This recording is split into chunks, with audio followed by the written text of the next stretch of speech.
Jason Rhodes, Charter Oak State College, comms class for Professor Adamson. Today we'll talk about gun control and the fact that more people die from gunshots in the United States than any other country in the civilized world. We also have more gun related crimes overall than any other country in the world.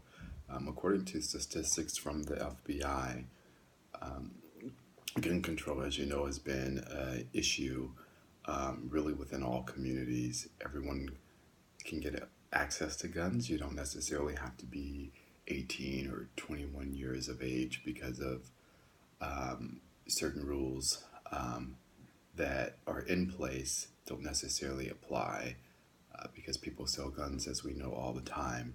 The highest rates of gun crimes in the United States comes primarily from the states where gun laws are really most lenient.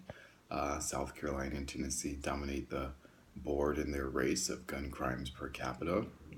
Our constitutional rights are very much valid and important, but no right is absolute without exception or consideration for particular circumstances.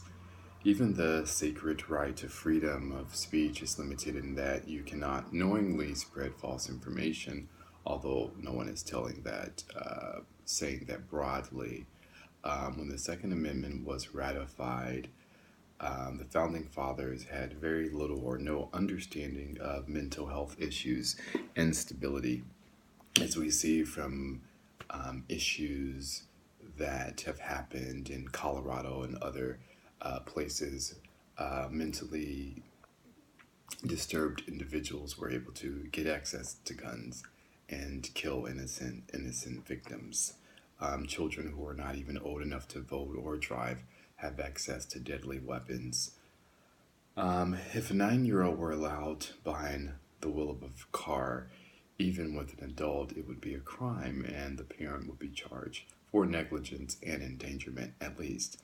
Yet, I have seen and heard of children as young as 4 and 5 who are taken to shooting ranges, perhaps with their parents, and they're taught to shoot. The question would be: is this fair? Is this right? Children's brains are not developed enough to handle the dangers and responsibilities of handling a gun. They are not mature enough to comprehend the severity, and there is a certain level of responsibility as well, and the potential consequences.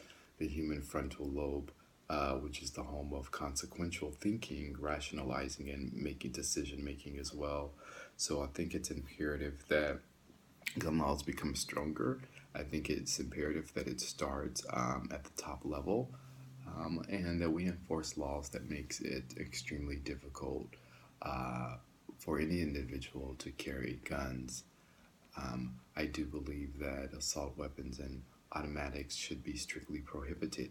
I don't think there is a need for anyone in particular to have such power and really make a decision to take the lives of someone else.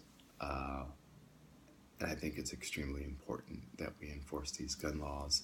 I am actually against hunting as well. But even if you are pro hunting, there is no reason for anyone to have automatic assault weapons. Automatic weapons are meant to kill people in an attack. They are not used in hunting, are impractical for self-defense as well, and no civilian has any business with such dangerous weapons. In an ideal world, such weapons would not even exist, but as long as they do, they must be kept from those unqualified to use them. For those that would argue that they fear of a massive military uprising against the American people, you are exactly the type of paranoid person that would actually handle a gun. When we think about such incidents as Sandy Hook that happened a number of years ago, where a mentally disturbed teenager was able to get access to a gun. With that, he went to an elementary school. He shot over a dozen students, children actually. They were ranged from first grade to third grade, and many of them lost their lives. due to this act of violence. We've seen on the police force lately, and which is a very difficult and another topic to really discuss, where people are even in the hands of people whom we're supposed to trust. The police officers are taking lives of other individuals, and this is all due to gun violence, improper use of guns, and without that safety, without the control, this conversation will continue to be a challenge. The reason that our weak gun control laws go utterly unchanged is that the NRA weapons manufacturers and other institutions have strict monetary ties to political rights, and I advocate for change. And I think for those reasons, for the innocents' lives, which is most of the time innocent lives are lost, such as Charleston, where a gentleman went into a church and killed many.